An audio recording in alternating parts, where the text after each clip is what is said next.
زیادہ خواہش نہ کرنا۔ اسی کے متعلق میں نے آیت کریمہ پڑھی ہے، وَمَا مَتَاعُ الْحَيَاةِ الدُّنْيَا فِي الْآخِرَةِ إِلَّا قَلِيلٌ، کہ دنیاوی ساز و سامان کی آخرت میں کوئی حیثیت نہیں۔ ایک اور آیت کریمہ ہے، اعلموا انما الحیاۃ الدنیا لعب ولہو وزینۃ وتفاخر وبینکم وتکاثر فی الاموال والاولاد۔ اس آیت کریمہ کے تحت حضرت نجم الدین نصفی رحمۃ اللہ علیہ لکھتے ہیں کہ انسان کی کیفیت بدلتے رہتے ہیں، اس کی حالات عمر کے اعتبار سے انسان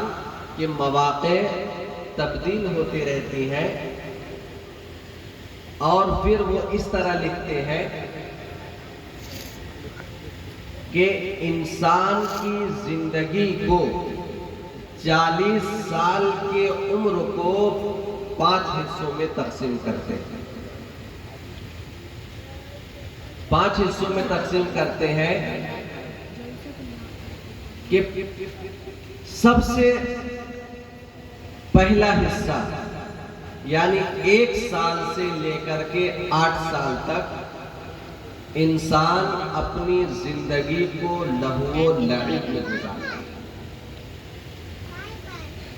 لہو و لعب میں گزارتا ہے، اور پھر 9 سال سے لے کر کے 16 سال تک زندگی کا جو دوسرا مرحلہ انہوں نے پیش کیا وہ زیب و زینت میں گزرتی ہے، اور تیسرا مرحلہ یعنی 17 سے 24 سال کی عمر میں ایک انسان اپنی خواہشات کی تکمیل کی جانب دوڑتا ہے اور مال و دولت حاصل کرنے کی کوشش کرتا ہے، اور پھر 25 سال سے لے کر کے 32 سال تک انسان اولاد کے حصول کی کوشش کرتا ہے، اور پھر 33 سال سے لے کر کے 40 سال کی عمر میں وہ عزت چاہتا ہے کہ لوگوں کے درمیان ہمارا نام۔ اس طرح سے انہوں نے انسان کی زندگی کو 5 حصوں میں تقسیم کیا 40 سال کی عمر تک۔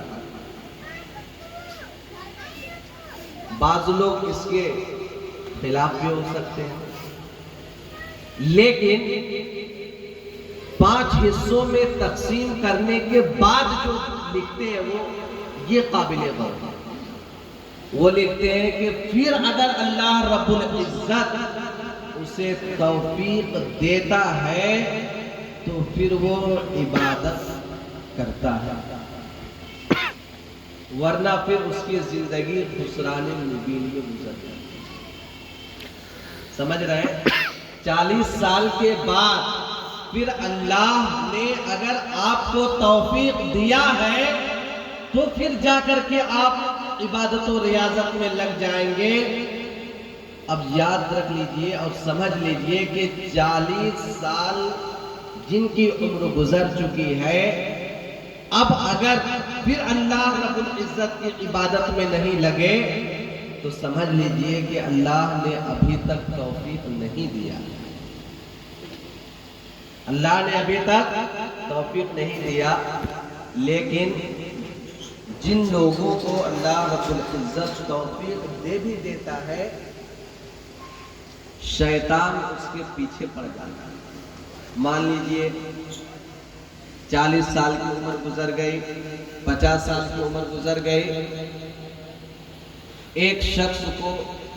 آخری عمر میں جب کہ خواہشات ختم ہو جاتی ہے، سوچتا ہے اب آخری عمر کو پہنچ رہا ہوں، اب ہماری کوئی گارنٹی نہیں ہے، اس سے پہلے بھی گارنٹی نہیں رہتی، لیکن پھر بھی سوچتا ہے کہ گارنٹی 60 سال تک ہے۔ آخر میں کسی طرح سے دل میں یہ پیدا ہو جاتا ہے کہ اللہ رب العزت کی عبادت کروں،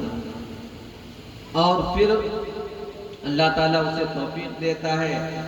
نمازوں کی پابندی بھی کرنے لگتا ہے اور ذکر و اذکار میں مشغول بھی ہو جاتا ہے۔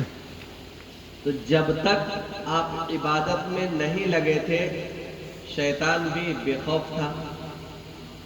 جب عبادت میں لگ گئے، شیطان پیچھے پڑ گیا۔ اب اس کے دل میں یہ وسوسہ ڈالتا ہے کہ آپ سے زیادہ بہتر نمازی کوئی نہیں ہے، آپ سے زیادہ پاکباز کوئی نہیں ہے، آپ سے زیادہ عبادت کرنے والا کوئی نہیں ہے۔ اور پھر جب یہ چیز دل میں پیدا ہوتی ہے تو وہ اپنے سے سامنے والے کو کمتر سمجھنے لگتا ہے۔ اگر وہ پابندی سے نماز پڑھ رہا ہے اور کوئی دوسرا شخص ہے جو کبھی گھر میں پڑھتا ہے یا کبھی نماز مسجد میں پڑھتا ہے، تو اس کی اصلاح کی نیت سے اسے نہیں بولتا، بلکہ وہ اپنے اوپر فخر کرتے ہوئے بولتا ہے کہ میں نمازی ہوں، میں نماز پابندی سے پڑھتا ہوں اور تم گھر میں سوتے ہو۔ تو کیا پتا چلا؟ اللہ نے آپ کو توفیق دیا اور شیطان کے جھانسے میں آ گئے، اور پھر آپ نے اپنے اعمال کو برباد کر لیا۔ میں 2 دن پہلے حضرت علامہ ثاقب رضا مصطفی صاحب قبلہ مدظل علی کی تقریر سن رہا تھا۔ انہوں نے ایک لائن جو یہاں پہ ذکر کرنے کے قابل ہے وہ میں ذکر کرتا ہوں۔ انہوں نے یہ بیان کیا تھا کہ جب آپ کو اپنی تعریف اچھی لگنے لگے تو سمجھ لیجئے کہ آپ نفس کے جال میں پھنس چکے ہیں۔ آپ نفس کے جال میں پھنس چکے ہیں۔ مثال کے طور پر یہ جلسہ اتنا بڑا ہوا، شامیانہ لگایا گیا، مائک کا انتظام ہوا، 3 عالم دین کو جو ہے سو آپ نے دعوت دی۔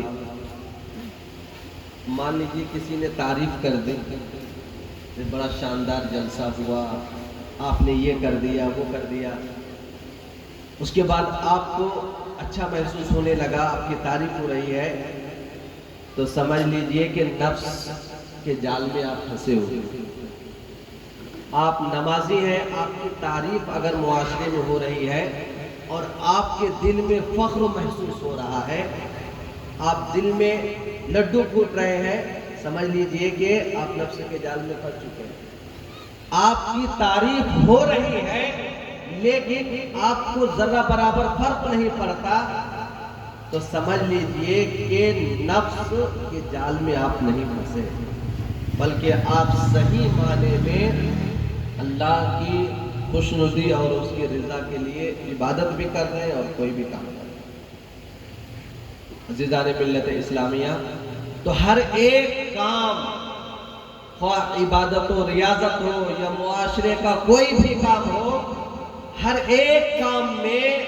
اللہ رب العزت کی رضا کو شامل کیجئے، انشاءاللہ نہ آپ شیطان کے دھانسے میں آئیں گے، نہ پھر آپ نہ تو نفس کے جال میں پھنسیں گے۔ حضرت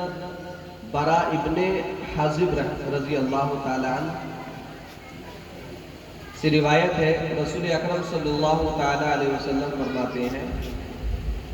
کہ اللہ رب العزت کے بعض خاص بندے ایسے ہوں گے جو اعلی علیین میں ہوں گے، اور وہ سب سے بڑے عاقل ہوں گے، سب سے بڑے عقل مند ہوں گے۔ صحابہ کرام رضوان اللہ تعالی علیہم اجمعین عرض کرتے ہیں کہ یا رسول اللہ وہ سب سے بڑے عاقل کیسے ہو گئے؟ سب سے بڑے عاقل کیسے ہوں گے؟ تو آپ صلی اللہ علیہ وسلم فرماتے ہیں وہ سب سے بڑے عاقل اس لیے ہوں گے کہ وہ دنیا میں قناعت اختیار کیے ہوں گے، دنیا میں ہر ایک کام اللہ رب العزت کے رضا کے مطابق کیے ہوں گے، حلال و حرام میں تمیز پیدا کیے ہوں گے، تو وہی شخص عاقل ہے اور اللہ رب العزت اسے اعلیٰ علیین میں جگہ عنایت فرمائے۔ عزیزان ملت اسلامیہ، پھر حضور پاک صلی اللہ علیہ وسلم فرماتے ہیں کہ جو شخص قناعت اختیار کیا ہوگا، اللہ رب العزت کی خوشنودی حاصل کرنے کے لیے ہر ایک کام کو انجام دیا ہوگا،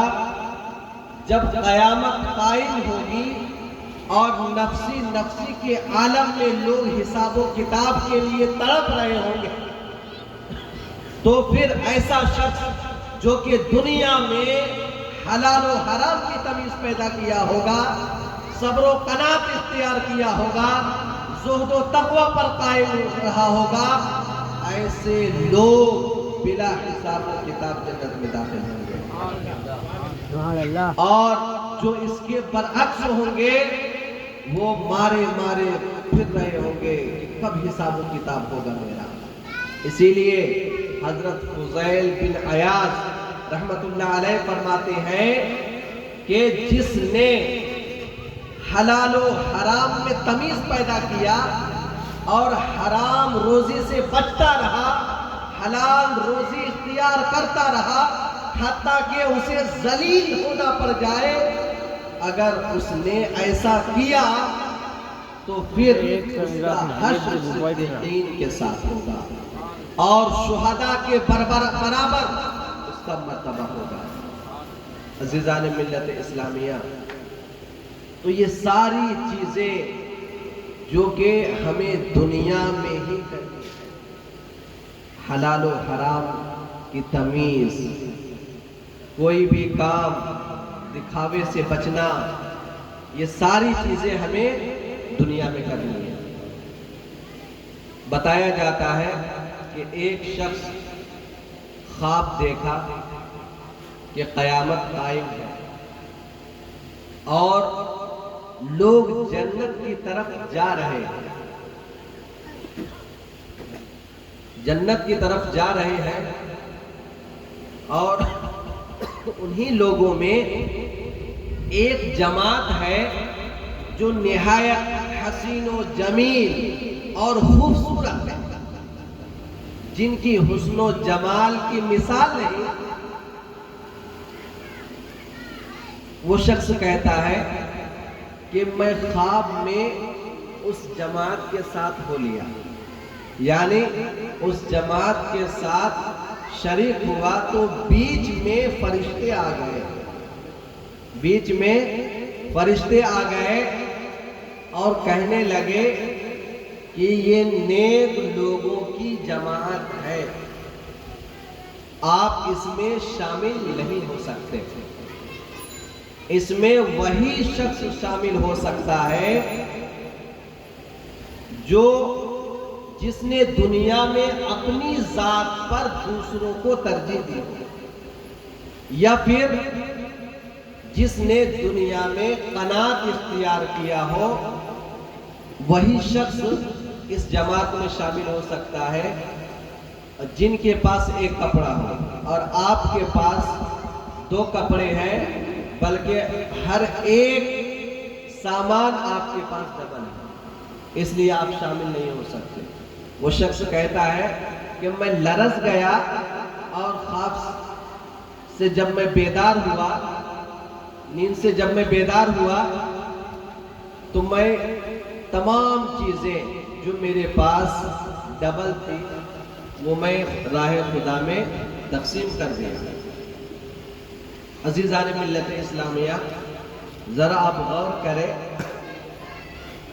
کہ جو شخص اپنی ذات پر دوسروں کو ترجیح دے وہ شخص نیک لوگوں کی جماعت میں شمار کیا جائے گا۔ اپنی ذات پر دوسروں کو ترجیح دینا ابھی دور دور تک نظر نہیں آتا۔ دوسروں کی ذات پر اپنی ترجیح دینا یہ بہت زیادہ نظر آتا ہے۔ یہ چھوڑ دیجئے کہ دوسروں کی ذات پر صرف اپنی ترجیح دینا، یہاں تک بھی اگر بات رہتی تو بن جاتی، لیکن اب بات اس سے بھی زیادہ آگے نکل چکی ہے کہ دوسروں کی برائی کر کے اپنی ذات کو منوانا یہ چلن ہو گیا۔ اب اگر کسی کو اپنی تعریف منوانی ہو یا اپنے بارے میں بتانا ہو تو صرف بتا دینے سے کام نہیں چلتا، بلکہ اپنے مخالف شخص کی برائی کرنا ضروری سمجھتے ہیں۔ عزیزان ملت اسلامیہ، کسی کی تعریف کرنے کے لیے کسی کی برائی کرنا کیا یہ ضروری ہے؟ اگر آپ اپنی تعریف کر رہے ہو یا کسی اور کی تعریف کر رہے ہو تو آپ بے شک کیجئے، لیکن کسی کی برائی کر کے اپنی تعریف یا کسی اور کی تعریف منواتے ہیں تو یہ نہایت گھٹیا ہے۔ اور آج کل یہ رواج ہو چکا ہے، اپنی پیر کی تعریف کرنے کے لیے دوسروں کی پیر کی برائی کرتے ہیں۔ اور اگر آپ کے محلے میں کوئی عالم دین ہے تو ان کی تعریف کرنے کے لیے دوسرے محلے کے عالم دین کی برائی کرتے ہیں۔ ایک امام جو کہ آپ کے محلے میں ہے، ان کی تعریف کرنے کے لیے دوسرے امام کی برائی کرتے ہیں۔ یہ نہایت گھٹیا سوچ ہے، سمجھ لیجیے۔ عزیزان ملت اسلامیہ، آپ تعریف نہیں کر رہے بلکہ آپ کا مقصد برائی کرنا ہوتا ہے۔ اگر آپ کا مقصد تعریف کرنا بھی ہو تو سمجھ لیجئے کہ آپ خسارے میں ہیں۔ آپ ابھی تھوڑی دیر پہلے مولانا صاحب سے گفتگو سن چکے ہیں غیبت کے متعلق۔ میں آپ کو اپنے مدرسے کی ایک بات بتاتا ہوں جو ابھی وہ کہہ کر گزر گئے، بس اسی کی تھوڑی سی تفصیل کہ آپ اگر غیبت کرتے ہیں اور فلانا شخص کی، تو آپ اتنا زیادہ غیبت کر رہے ہیں، اتنا زیادہ غیبت کر رہے ہیں، وہ الگ سے اگر کوئی نیک کام نہیں بھی کر رہے ہیں پھر بھی آپ کے جتنے سارے نیکی ہیں ان کے پاس چلے گئے اور وہ جنت میں چلے گئے۔ ایسا ہو جاتا ہے۔ ایک بار مدرسے میں کیا ہوا کہ ایک لڑکا پڑھنے آیا جو ایک عالم دین کا لڑکا تھا۔ ان کو معلوم ہوا کہ میرے بیٹے کی کسی نے غیبت کی اور ساتھ ہی ساتھ ان کا ایک فون بھی چوری کر لیا۔ چھوٹا سا فون اس وقت چلتا تھا، آج سے 7-8 سال 9 سال پہلے، 10 سال پہلے جب میں ہندو میں پڑھتا تھا تب تو یہی سیزن یعنی آم کا سیزن تھا۔ ہم لوگ کلاس میں تھے، بہت سارا پہلے دن آئے، حاضری میں ہم لوگ کھڑے ہو گئے تھے۔ پہلے حاضری ہوتی ہے، وہاں پہ سلام ہوتا ہے، پھر سمجھایا جاتا تھا۔ اس میں ہم لوگوں سے پوچھا گیا کوئی شخص فون ان کا لیا ہے تو واپس دے دو، اور معلوم ہوا کہ فلاں فلاں شخص غیبت بھی کیے۔ وہ کیا کیے؟ کوئی تو بتایا نہیں کہ میں لیا ہوں فون، ان کے والد صاحب گئے مارکیٹ، جا کر کے بہت سارا آم خرید کر کے لائے اور سارے بچوں میں تقسیم کروائے۔ پھر دوسرے دن جب حاضرے میں ہم لوگ کھڑے ہوئے، پھر بتایا گیا کیا آپ لوگ کل آم کھائے؟ تو ہم لوگوں نے جواب دیے کہ ہاں ہم لوگ کھائے۔ تو بولے کہ آپ لوگوں کو آم اس لیے دیا گیا کہ آپ ان کے بچے کا جو گناہ تھا آپ نے لے لیا، انہوں نے خوشی میں آم کھلایا۔ آپ نے ان کے بچے کا گناہ اپنے ذمہ لے لیا ہے، انہوں نے خوشی میں مارکیٹ سے آم لا کر کے آپ کو کھلایا ہے کہ ہماری جو ہے برائی، ہماری جو غلطیاں ہیں وہ آپ نے لے لیا گناہ۔ عزیزان ملت اسلامیہ، تو ایسا ہوتا ہے کہ اگر آپ غیبت کرتے ہیں، آپ کو معلوم ہو جائے کہ فلاں شخص نے آپ کی غیبت کی، ان کو دوسرے دن جائیے، بڑے ادب و احترام کے ساتھ اپنے گھر میں دعوت میں بلائیے، دعوت میں کھلا کر کے بولیے میں آپ کا بہت بڑا آبھاری ہوں کہ آپ نے میرے گناہ اپنے سر لے لیا۔ اور جب آپ ہمارے گناہ اپنے سر لے لیا ہے، اسی خوشی میں آپ کی دعوت کرایا، کم از کم چائے پلائے، دوسرے دن سے وہ آپ کی غیبت کرنا چھوڑ دیں۔ عزیزان ملت اسلامیہ، یہ حالت ہو گئی ہے غیبت کی۔ چائے دکان پر بیٹھتے ہیں، شروع ہو جاتے ہیں، جب بھی معلوم ہو ضرور آپ ان کو چائے پلائیے کہ آپ نے میرے گناہ جو ہے اپنے سر لے لیا ہے، میں خوشی میں آپ کو 2 چائے پلاؤں۔ عزیزان ملت اسلامیہ، خیر یہ غیبت کی بات آ گئی تو میں نے ذکر کیا۔ بتانا یہ مقصود ہے کہ دنیا میں ہم کوئی بھی عمل کرتے ہیں تو اس کا اجر ہمیں آخرت میں ملے گا، خواہ وہ بہتر عمل ہو یا پھر برا عمل ہو۔ بعض اوقات ہمیں دنیا میں بھی اس کا پتہ چل جاتا ہے، اسی لیے دنیا ہمیں رنگین نظر آتی ہے۔ کسی نے بیان کیا کہ ایک صالح کا بیان ہے کہ میں نے خواب میں دیکھا ایک خوبصورت ہرن کا بچہ بھاگ رہا تھا، اس کے پیچھے ایک شخص دوڑتا ہوا گیا۔ وہ ہرن کا بچہ بھاگ رہا ہے اور ایک دوسرا شخص اس کے پیچھے پیچھے جا رہا ہے، لیکن ابھی وہ پکڑنے کے قریب ہی ہوتا ہے کہ پیچھے سے ایک شیر آتا ہے اور اس شخص کو پھاڑ چیر کر کھا جاتا ہے، لیکن وہ ہرن کا بچہ رکتا نہیں، بھاگتے رہتا ہے۔ پھر دوسرا شخص اس ہرن کے بچے کے پیچھے بھاگنے لگتا ہے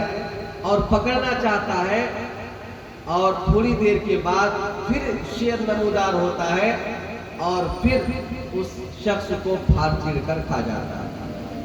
وہ صالح کہتا ہے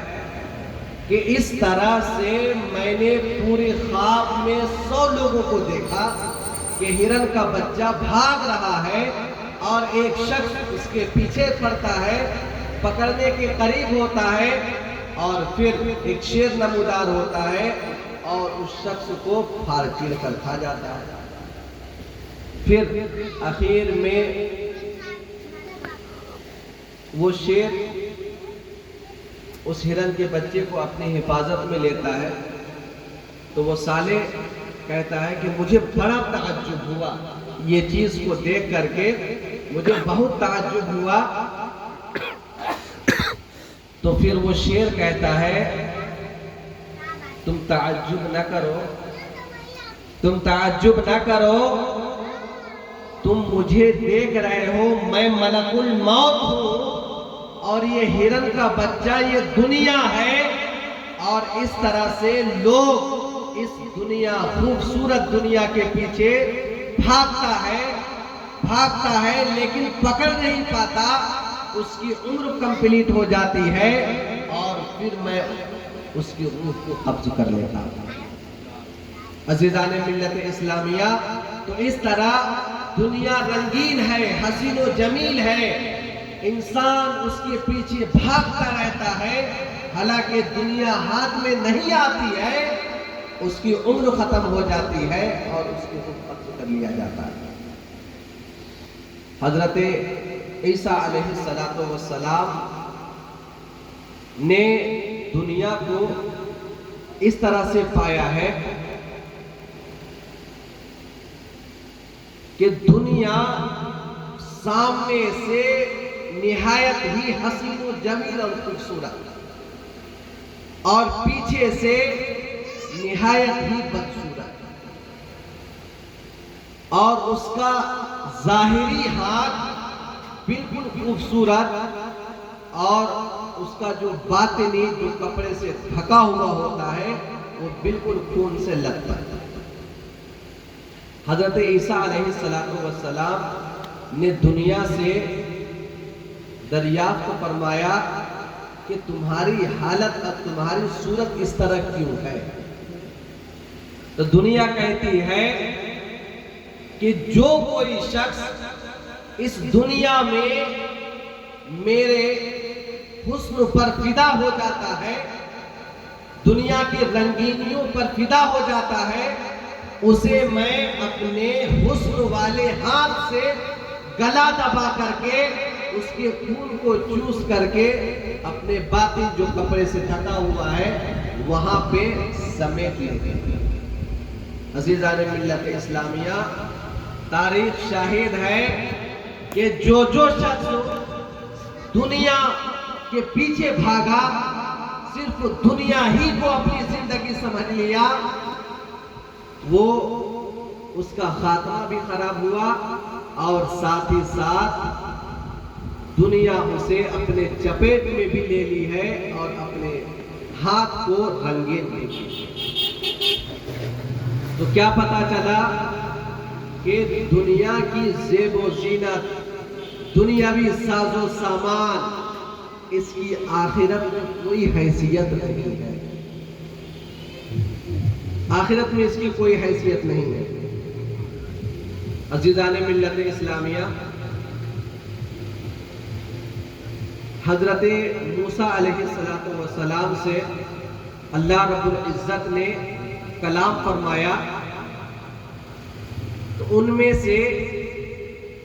ایک بات جو اللہ رب العزت نے فرمایا ہے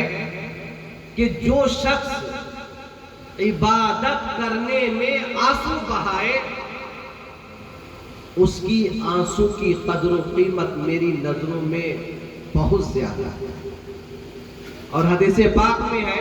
حضور پاک صلی اللہ علیہ وسلم فرماتے ہیں، لا یلج النار احد بکا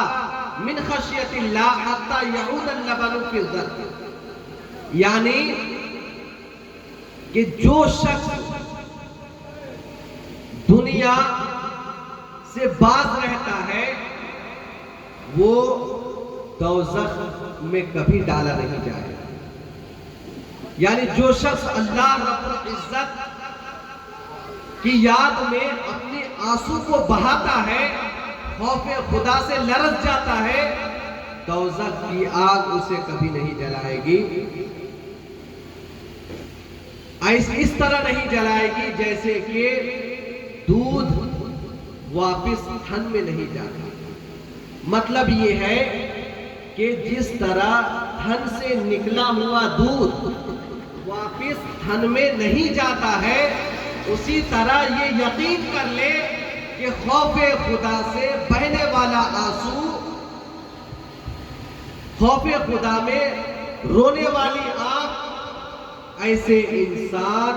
کبھی بھی دوزخ میں نہیں جائے،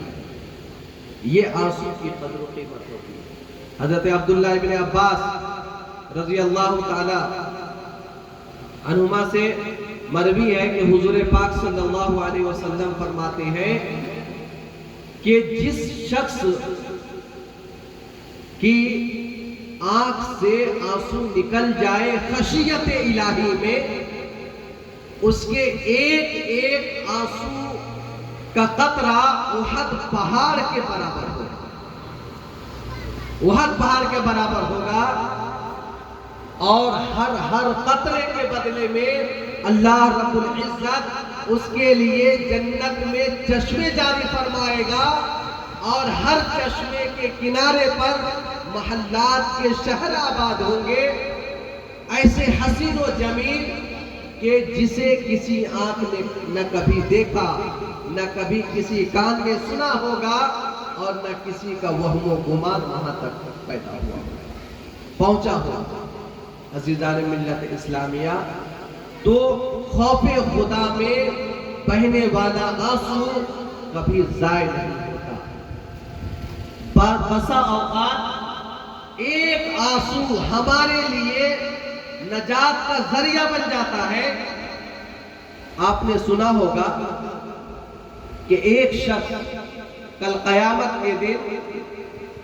گناہوں کے سبب دوزخ کی جانب لے جا رہا ہوگا، اور پھر اس کی آنکھ کا ایک بال اللہ رب العزت کی بارگاہ میں عرض گزار ہوگا کہ الہی تیرے حبیب کا یہ ارشاد ہے کہ جو کوئی شخص تیری یاد میں ایک آنسو بہائے تو اسے دوزخ میں نہیں ڈالے گا۔ اے اللہ میں اس شخص کے آنکھوں کے پلک کا ایک بال ہوں، اور تو خوب جانتا ہے کہ ایک بار اس نے تیری یاد میں آنسو بہایا تھا، اور وہ آنسو آ کر کے پلک پر جو بال ہے میرے اوپر آ کے ٹھہر گیا تھا۔ اے اللہ، اس کے باوجود بھی اگر تو اسے دوزخ میں ڈالنا چاہتا ہے تو ڈال لے، لیکن تو مجھے اس کے آنکھوں سے اکھاڑ کر کے دے۔ عزیزان ملت اسلامیہ، اس بال کا اللہ رب العزت کی بارگاہ میں اس طرح التجا کرنا تھا کہ اللہ رب العزت حضرت جبریل علیہ السلام کو حکم دیتا ہے کہ فرشتوں میں یہ اعلان کرا دو کہ یہ ایک ایسا شخص ہے جس نے ایک مرتبہ اللہ رب العزت کی خاطر خشیت الہی میں ایک آنسو بہایا تھا، اور اس کا ایک آنسو اس کے آنکھ کے پلک کے ایک بال میں جا کر کے رہ گیا تھا، اور اسی ایک بال کی وجہ سے اور ایک آنسو کی وجہ سے اس کی مغفرت کر دی جا رہی ہے۔ عزیزان ملت اسلامیہ، تو پتہ کیا چلا کہ کبھی ایک آنسو، ایک بال ہمارے لیے نجات کا ذریعہ بن جاتا ہے، نجات کا ذریعہ بن جاتا ہے۔ اسی لیے اللہ کو یہ سب سے زیادہ پسند ہے کہ جب بھی کوئی بندہ اس کی عبادت کرے تو اس کی آنکھوں سے آنسو نکل آئے، تو عبادت کی لذت بھی بدل جاتی ہے۔ اور پھر دعا کی قبولیت کی یہ دلیل ہے کہ جب بھی دعا کی جائے اور آنسو نکل جائے تو سمجھ لیجئے کہ آپ کی دعا مقبول ہوئی۔ میں آخری بات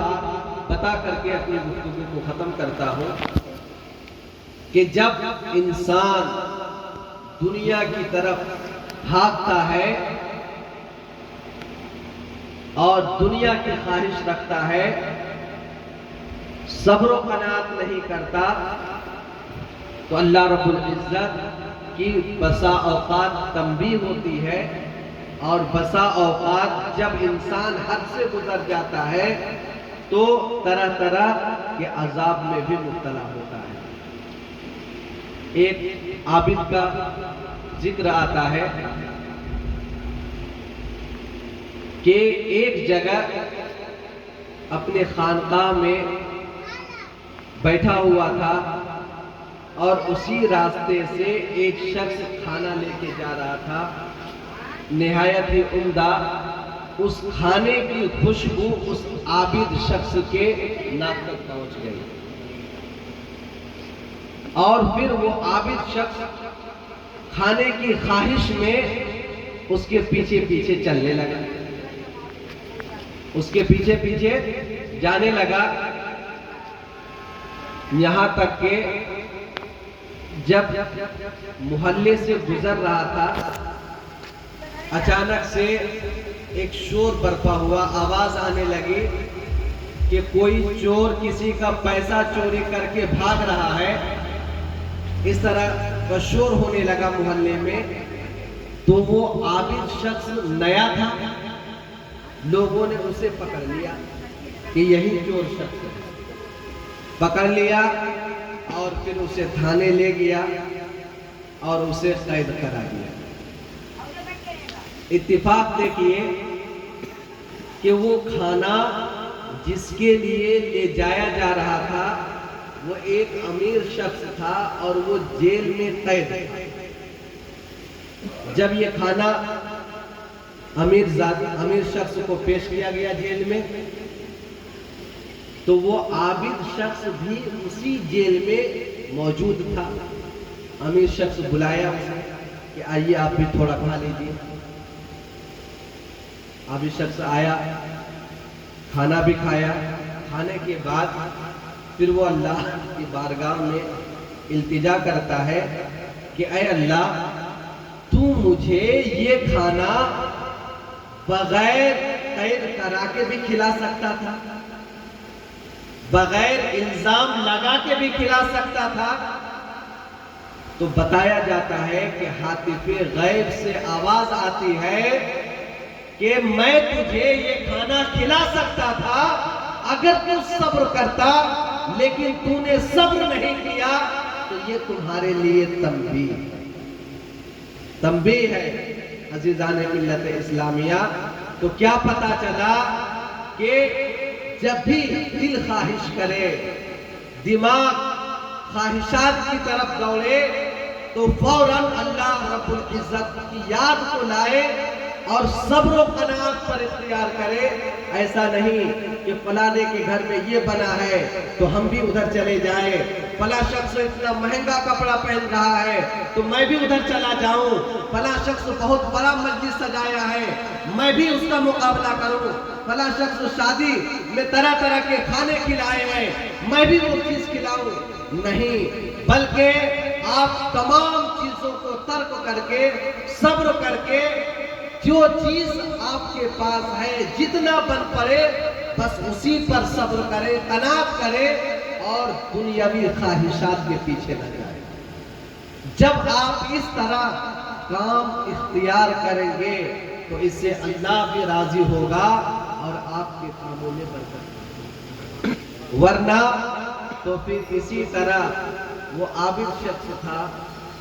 تو تھوڑی سی بات کے لیے تنبیہ کی گئی، لیکن اگر ہم دنیا کے پیچھے، خواہشات کے پیچھے، تفاخر کے پیچھے، عزت کے پیچھے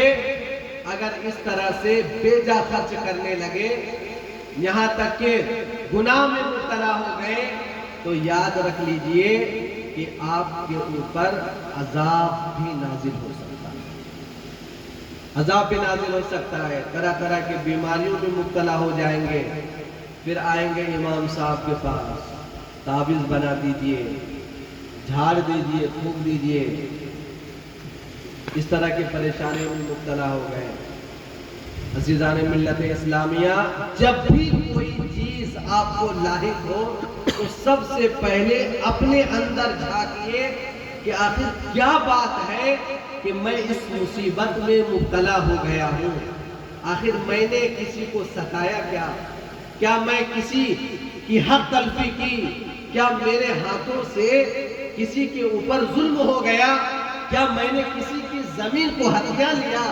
ان سب چیزوں پر غور کریں۔ جب آپ ان سب چیزوں پر غور کرنے لگیں گے تو یاد رکھ لیجئے کہ آپ کا معاشرہ ایک صالح معاشرہ ہوگا، اور اس معاشرے سے جو میسج جائے گا لوگوں تک، اس کے ذریعے لوگ بھی کامیاب ہوں گے اور آپ بھی کامیاب ہوں گے۔ اور پھر جو کام بڑے کرتے ہیں وہی کام بچے بھی کرتے ہیں۔ اس طرح اگر آپ اچھا میسج لوگوں تک پہنچاتے ہیں تو نسلاً بعد نسلاً اچھا میسج جاتا ہی رہے گا۔ اگر آپ جھوٹ بولنے کے عادی ہو گئے، فساد پھیلانے کے عادی ہو گئے، آپ ظلم کرنے کے عادی ہو گئے، گالی گلوچ آپ کی فطرت میں داخل ہو گئی، تو یاد رکھ لیجئے آپ کی نسل میں، آپ کی اولاد میں جتنے بھی لوگ ہوں گے پھر آپ کے نقش قدم پر چلتے رہیں گے، پھر اصلاح بڑا مشکل کام ہو جائے گا۔ اسی لیے ہمیں اور آپ کو سب سے پہلے اپنے آپ میں غور کرنے کی ضرورت ہے۔ اگر ہم نے اپنے آپ میں غور کر لیا، اسی لیے کہا جاتا ہے کہ انسان اپنے معاملے میں وکیل ہوتا ہے اور دوسرے کے معاملے میں جج۔ جب اپنی بات آتی ہے تو طرح طرح کی وضاحتیں پیش کرنے لگتا ہے کہ فلاں ایسا ہوا تھا اس لیے میں نے یہ کیا، ایسا ہوا تھا اس لیے میں یہ کیا، اور دوسروں کی بات آتی ہے فوراً بتا دیتا ہے فلاں شخص خراب آدمی ہے، فلاں شخص خراب آدمی ہے، فلاں شخص ظالم ہے، فلاں شخص جھوٹا ہے، جبکہ کوئی تحقیق نہیں ہوتی کہ فلاں شخص کیا ہے، لیکن فوراً فیصلہ سنا دیتے ہیں۔ جب آپ کے بارے میں بات ہوتی ہے کہ آپ جھوٹا ہے کیا، تو آپ بتانے لگے میں مصلحت کے تحت یہ کہا تھا، میں نے رواج کے تحت یہ کیا تھا۔ عزیزان ملت اسلامیہ، تو کسی کے بارے میں کوئی بھی کامنٹ کرنے سے پہلے، کوئی بھی فیصلہ سنانے سے پہلے تحقیق کر لے، بلکہ قرآن پاک میں تو یہاں تک کہ آیا ہے کہ آپ کسی کے بارے میں گمان بھی نہ کریں غلط۔ آپ کہنے کی بات چھوڑ دیجئے، کسی کے بارے میں گمان تک نہ کریں کہ فلاں شخص جھوٹا ہے یا فلاں شخص خراب آدمی ہے۔ عزیزان ملت اسلامیہ، لیکن ہم بڑا آسان سے کہہ دیتے ہیں فلاں شخص راستے میں جا رہا ہے جھوٹا ہے، فلاں شخص غیبت خور ہے، چغل خور ہے۔ عزیزان ملت اسلامیہ، یہاں تک کہ کہا گیا کہ اگر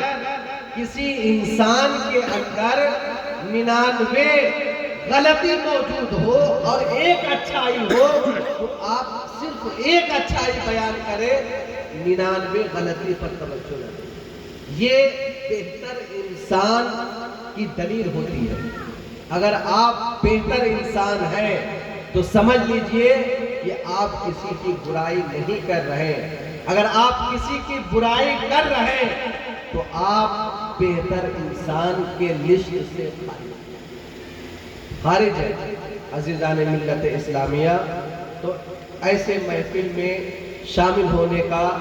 مقصد یہی ہوتا ہے کہ اچھی باتیں سیکھ کر کے اپنی زندگی میں اسے ڈھالنے کی کوشش کریں۔ آخر میں اللہ رب العزت سے دعا ہے کہ مولا تعالیٰ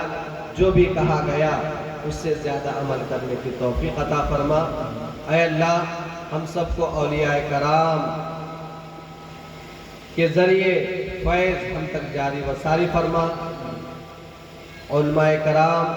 کبار علماء کرام کا سایہ ہم سب پر تا دیر قائم و دائم رکھ۔ وصلی اللہ تعالی علی خیر خلق نور عرش محمد وعلی آلہ واصحابہ اجمعین برحمتک یا ارحم الراحمین والحمد للہ رب العالمین وما علینا الا البلاغ۔